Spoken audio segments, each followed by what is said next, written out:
Good morning, Comets, and welcome to This Week on Campus, your weekly webcast of news, events, and sports here at Western Iowa Tech.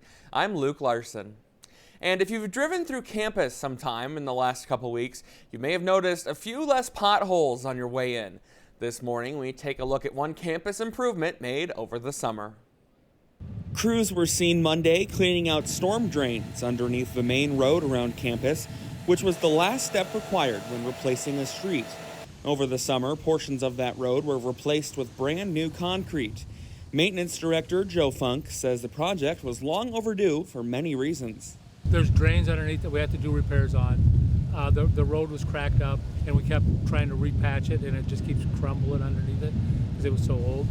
Funk says drivers will notice the benefits of the new road right away. A much smoother ride. Your car don't get beat up. We don't get potholes in the wintertime where we're out here trying to do repairs. I don't know if you remember in the wintertime, I got guys out here trying to fix holes in the middle of the road so cars don't drive through them. And with this new cement, it would last for a long time. Some of the road still remains outdated, and officials say those portions weren't forgot about. We have plans to go further. Not sure if it'll be next year or not. It depends on financially how much money we got. But yeah, we want to do the whole circle eventually. Maintenance officials are getting ready for a couple of projects during the school year, including repainting some hallways over Christmas break. And you can't forget about Pumpkin Palooza. They say the pumpkins will start to appear in about 3 to 4 weeks.